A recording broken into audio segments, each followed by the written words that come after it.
this Indo-Japanese conclave to invite me and dwell upon some my learnings about Indo-Japanese relationship, and the topic which I carve out from the broad theme of conclave is geopolitics, the role of youth in that. Before coming on to the topic, with the permission of our Honorable Chairman, I would like to have one or two interactive questions from you. Sir, may I, sir? Okay. You see the banner of this conclave? We are having a lot of youth. So, if you see this flower, anyone can guess about this flower? Why this flower is there in the background? Why only this one? Cherry blossom. So anyone who has seen this cherry blossom festival, because this is the time of social media, so you might have also seen there or physically get an opportunity to see this cherry blossom festival, sir. In which month it is organized? In which month? November.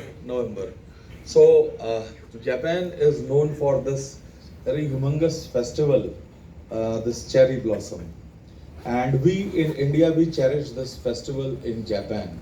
As youth, we are a very young democracy, young country with demographic dividend. We are people of 1.4 billion, and Japan is of 100 million. So almost 1 by 15 is the size of Japanese population. And every year we add an Australia in our population, almost 1.5 crores they are added every year with the current growth of population. And in 10 years, we add a Japan in our population. So 10 crores or 100 million Japanese in terms of numbers they are added in our population every 10 years. So that is the role of youth empowerment. When we talk of youth empowerment, it means the level of confidence or the skill which you have, which you propagate and affect the surroundings. So before coming down to the youth empowerment or the youth which is there in physical terms and also in intangible terms within us, everybody. We may be having little white hair, but we also have little bit youth left in ourselves. Japan and India, they are very good friends, and maybe thousands of years back, we sent some lessons to Japan through Buddhism. Now, in the recent economic history of the world, we have also borrowed a lot of lessons from Japan. So we have gained from Japan, it is in terms of management lessons, in terms of business lessons. We know that Japanese economy, the size of Japanese economy and Indian economy, it is almost same. $4 trillion is the size of Indian economy in terms of GDP, and in terms of the same thing in Japan also $4 trillion. So they are same. And soon we are going to displace Japan from the third largest economy. Maybe next 1 year we will become the third largest economy. But the point here is the number of people who are sharing this income. In our case, it is 1.5 billion, that is 1500 million. In Japanese case, it is 100 million. We have taken a lot of lessons from Japan in manufacturing. Japan is a country which has led the world, which has shown the light in manufacturing, although we are on the continent of services sector. When we talk of manufacturing, we know that the composition, because I am from management and my interest area is international business. So I am aware of what Japanese role in Indian economy and its culture. So first of all, I will give you a little bit glimpse of the Japanese culture and how it is similar and dissimilar with Indian one. The Japanese, they believe in teams. Any task which they do, it is in teams. I'm not aware of about any Indian philosophy related to doing some task, whether it is individual on individual basis or on team basis. You can take a clue from the US style and Japanese style. These two styles we have borrowed. The Japanese style of looking at the things is the team, and from the US it is the individual perspective. That's why the loyalty of Japanese, they are more towards their profession or to the firm or the organization. It is towards their organization, it is not towards their profession, because in Japan the practice is normally the human resource, they are borrowed, they are hired from the schools. From a school they hire, they give training, and they stay in the organization for lifelong. So there is not that much culture where the people in Japanese corporations like Toyota, Suzuki, and many more, there is switchover. So if I have joined in Toyota Corporation during my youth, I will be there till my superannuation. Like, I'm not aware of the age of superannuation in Japan, but most of the promotional avenues or philosophies in Indian organizations we have borrowed from Japan. That's why you see, unless and until we don't have the white hair, the promotions are hard. That is, you gain the experience and then you proceed in the hierarchy. But in case of US, if we compare from where we also have heavily borrowed the styles, the promotion is through ranks very fast. The loyalty is towards the profession rather than the firm. That's why you see there are many Indians who become at the top most positions of any US company. They become the CEOs or chairmen. You will not find any outsider from other than Japan who become the policy maker, except one. I just forget the name of that CEO, Nikesh Arora, I think, from SoftBank. Other than that example, we are having sparse example where then in Japan how decisions are taken. The decisions are taken from the shop floor. That is, it is you who have to take decision. It's not from the top. In India, we have borrowed it from the US. The decisions are taken from the top and then it is percolated to the down. So because of this philosophy, the level of implementation in Japanese organizations is quite fast. That's why you see the projects, they are not delayed in Japan in comparison to India, because the decisions are taken from the top, they are flown down to the bottom level. And here the bottom level employees or HR, they may not be aware of the exact stream or exact value through which the decisions are taken. In Japanese context, there is one very important thing which is there of solving problems. How they look at the problems. It is quality circle. Quality circle, have you heard about this? Quality circle, there is Quality Circle Forum of India. This is a method of solving problems where the experts, they are borrowed, they are hired from different functional areas of any organization, and then they solve the problem. So, but in our case, we have tend to borrow most of the public sector undertakings in India. They borrowed the Japanese concept of management style, and the private corporates, they borrowed the US style.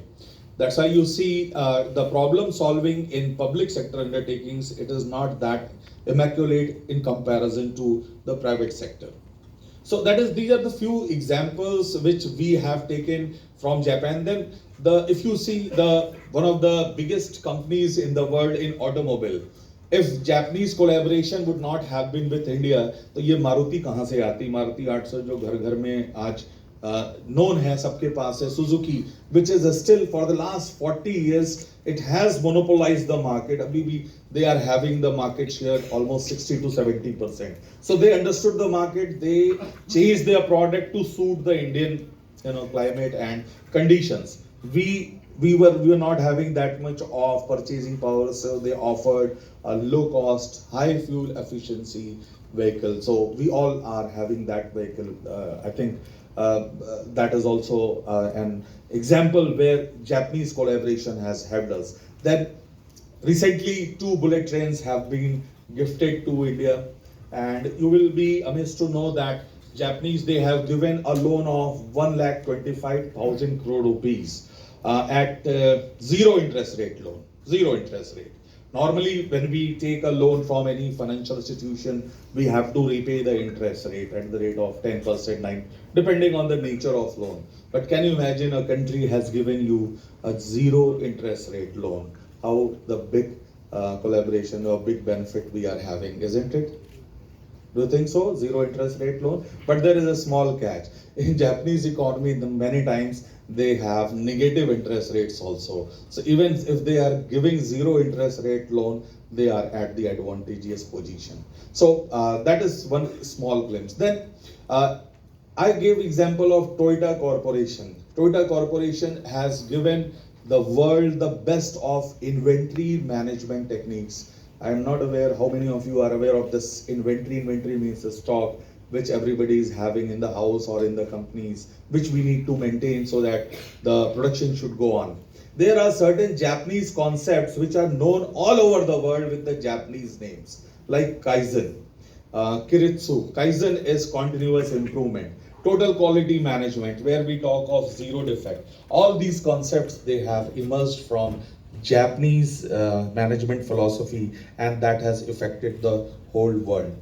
But Japanese are also on other side, they are one of the most aging society because of the low birth rate. So that is an issue for them. And that's why I took this topic of youth empowerment and geopolitics, since we don't have that much of time. So I will rush through the agenda. The youth empowerment, most of us are youth. I think I don't know if I call myself as youth, you will agree or not, but youth is more of mental characteristics rather than physical one. Like unless and until I believe that I'm a youth, I'm a youth. Okay. Is it related with something to age? Am I an adult or youth? That you have to think of. So the definition says you have to be skilled, confident, and to the extent when you are getting an opportunity to influence your area of control. That is youth empowerment.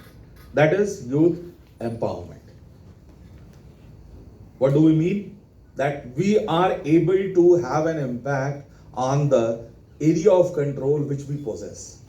So everybody is having some or other area of control with us. We may not influence the whole world, but wherever we are living, at least we can exert some influence on that.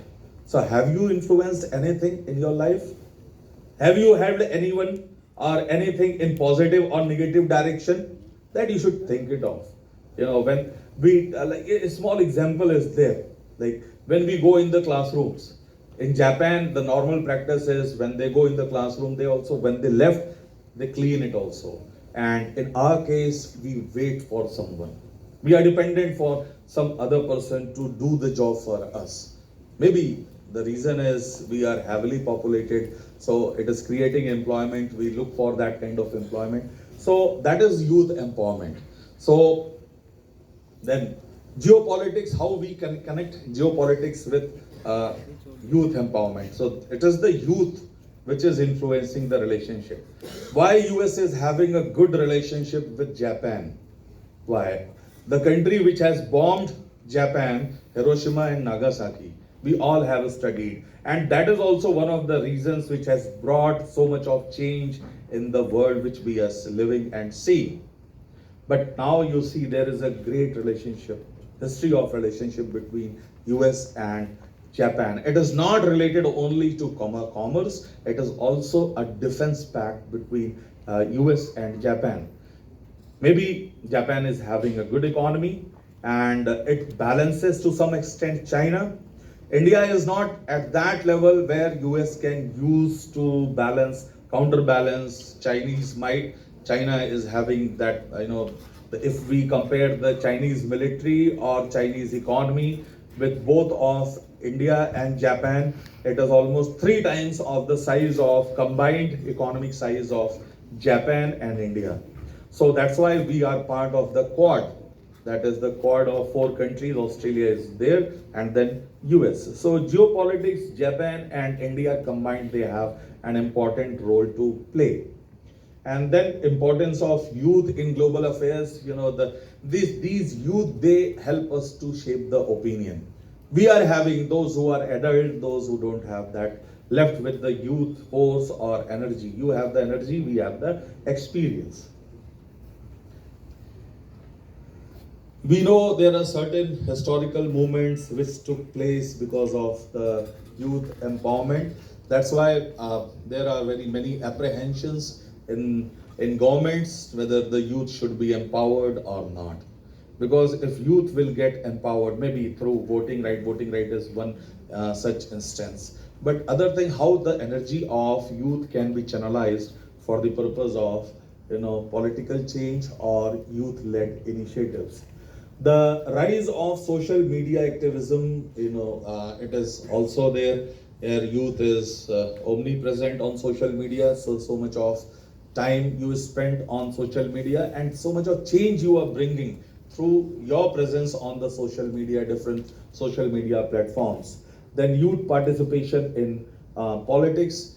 In politics, it is important to say, maybe I may say something which may not be part of the present dispensation, but there was a time before 25, 30 years, we used to possess a student union.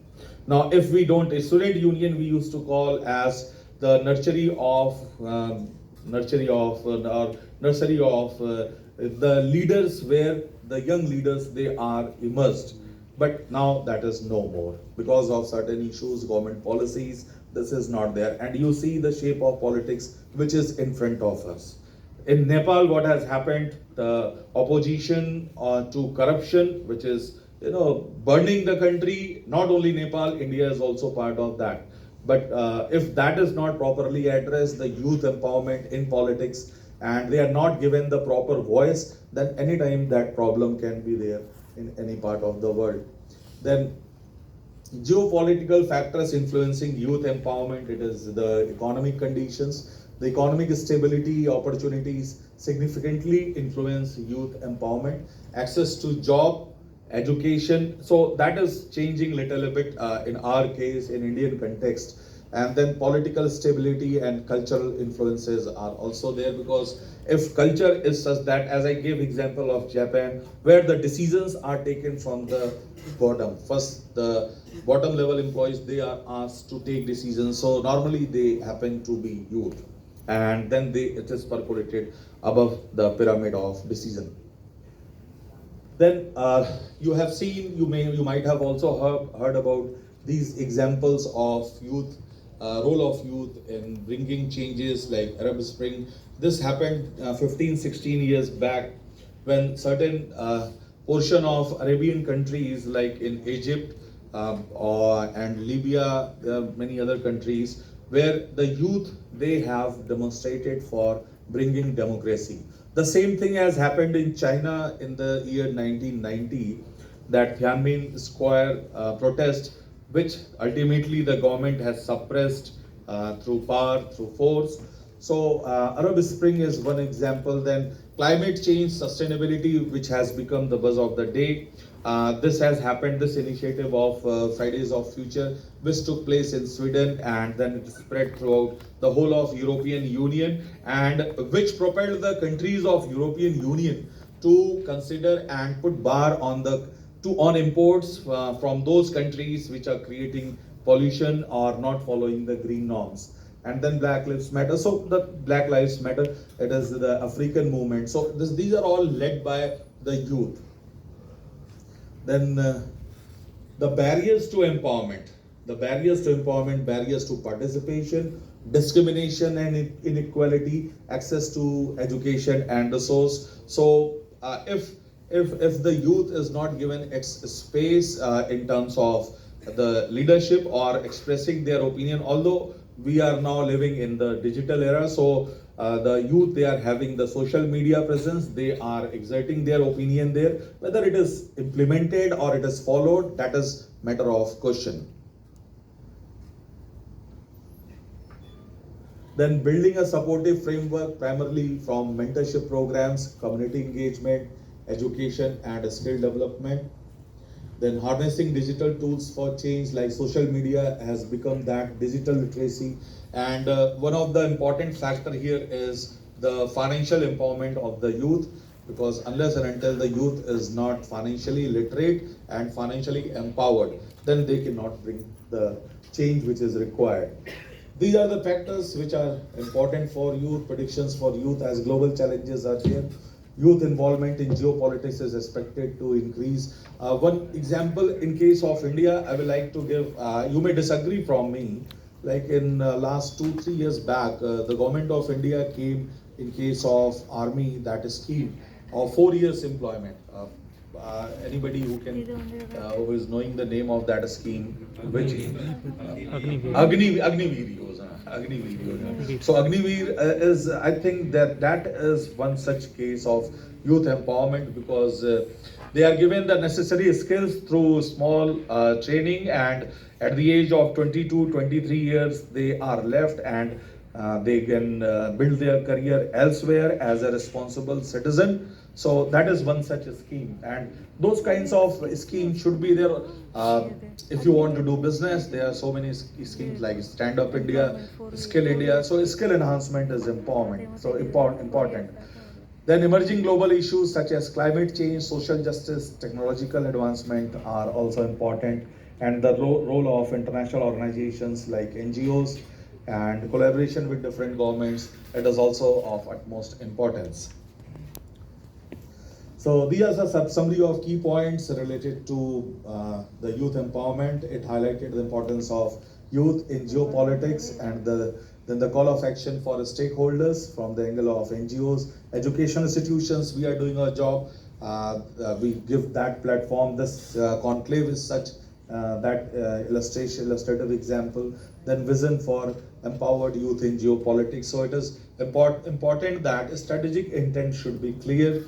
The strategic intents, they start from the home, that is setting of your goals, then objectives, then mission, and the vision. That is the purpose of existence. So with these points, I wanted to set the point in front of you, because you are the youth, and India-Japanese relationship, we all are knowing. We are listening for last 3 days, and what lessons we can mutually exchange with each other through youth empowerment. That is important for us, and I hope the agenda is very much on in front of you, and you can go and discuss with us, as well as eminent guests are here on the dais, and you can discuss with them. So thank you all for your precious listening. Thank you so much, sir. We have with us Professor Bhakchan Chauhan ji. So on the